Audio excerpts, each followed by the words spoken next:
நம்ம இப்போ வந்து பெஸ்ட் டைம் ஃபார் கன்செப்ஷன், அதாவது நம்ம எந்த டைமில் வந்து நம்ம ட்ரை பண்ணோன்னா நம்ம கன்சீவ் ஆகிறது பெஸ்ட்டாக இருக்கும் அப்படின்றத நம்ம பார்க்க போகிறோம். இதில் என்ன அப்படின்னா, ஃபஸ்ட்டு வந்து எல்லா ஃபீமேல்ஸுமே கல்யாணம் ஆன அடுத்த மந்த்தே வந்துடுறாங்க. எங்களுக்கு வந்து ப்ரெக்னென்சி பாசிபிலிட்டி இல்லை, எங்களுக்கு நாங்கள் கன்சீவ் ஆகலை அப்படின்னு சொல்லிட்டு உடனே வராங்க. ஸோ இதை எப்படி நம்ம என்கவுண்டர் பண்ணணும்? 80% எல்லாருமே வந்து 1 இயர் வந்து ப்ராப்பராக ட்ரை பண்ணியிருந்தாங்க அப்படின்னா கன்செப்ஷன் ரேட் வந்து கண்டிப்பாக உண்டு. ஸோ இப்போ இவங்களுக்கு என்ன பண்ணலாம் அப்படின்னா, ஃபஸ்ட்டு திங் வந்து ப்ராப்பராக வந்து அவங்க பீரியட் சைக்கிளை நம்ம பார்க்கணும். ஃபஸ்ட்டு 14 டேஸில் வந்து எக்கு க்ரோ ஆகும். நெக்ஸ்ட்டு 14 டேஸில் எக்கு வந்து ரிலீஸ் ஆகி 14th டே ரிலீஸ் ஆகும். ஸோ இந்த டைமில் அவங்களோட காண்டாக்ட் இருந்ததா, அவங்க ஹஸ்பண்டோட சேர்ந்துருந்தாங்களான்றதை நம்ம பார்க்கணும். ஸோ அந்த 14லேருந்து 16 டேஸ்க்குள்ளே தான் வந்து எக் ரிலீஸ் ஆகும். எக்கோட லைஃப் ஸ்பேன் வந்து 1 டே.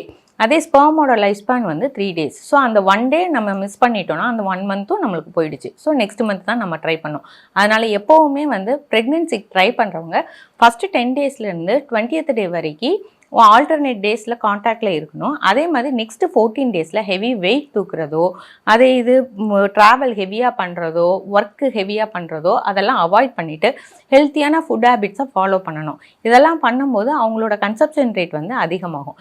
இதையும் மீறி அவங்களுக்கு வந்து டிஃபிகல்ட்டிஸ் இருக்குது அப்படின்னா என்னென்ன பாசிபிலிட்டிஸ் அப்படின்றத நம்ம ரூல் அவுட் பண்ணலாம். ஒன்று வந்து அவங்க கருமூட்டை வெளியே வர்றதுல ப்ராப்ளம் இருக்கலாம், இல்லை கரு டியூப்பில் ப்ராப்ளம் இருக்கலாம், இல்லை கர்ப்பப்பைக்குள்ளே ஃபைப்ராய்டு, எண்டோமெட்ரியோசிஸ் அந்த மாதிரி ஏதாவது ஒரு சுச்சுவேஷன் இருக்கலாம், இல்லை மேல் ஃபேக்டர் ப்ராப்ளம், ஜென்ஸ்குள்ளே ப்ராப்ளம் ஏதாவது இருக்கலாம். இதெல்லாம் வந்து 1 இயர் இவங்க எந்த வித ப்ராப்ளமும் இல்லாமல் ட்ரை பண்ணதுக்கப்புறம் இதை நம்ம பண்ணலாம். இதுக்கு மேலே வந்து ஒரு சின்ன அட்வைஸ் என்னென்னா, நம்ம ப்ரெக்னென்சிக்கு பிளான் பண்ணும்போது ப்ரீ கன்செப்ஷனாக நம்ம ஃபோலிக் ஆசிட் எடுத்துக்கிறது நல்லது. ஸோ 3 months ப்ரையர், இப்போ உள்ள பொண்ணுங்க எல்லாருமே கல்யாணம் ஆக போகுது அப்படின்னா 3 மாதத்துக்கு முன்னாடியே ஃபோலிக் ஆசிட் எடுத்துக்கிட்டாங்க அப்படின்னா பெட்டர்மெண்ட் ஆஃப் ப்ரெக்னென்சி ஆகிறதுக்குள்ள பாசிபிலிட்டிஸ் அதிகமாக இருக்கும். And one more thing, vitamin D, vitamin E எல்லாமே டிஃபிஷியண்ட்டாக இருக்காங்க. அதையும் அவங்க ஃபுட்டுலேயோ எதுலேயோ சப்ளிமெண்ட் பண்ணிக்கிட்டால் பெட்டராக இருக்கும். தேங்க்யூ.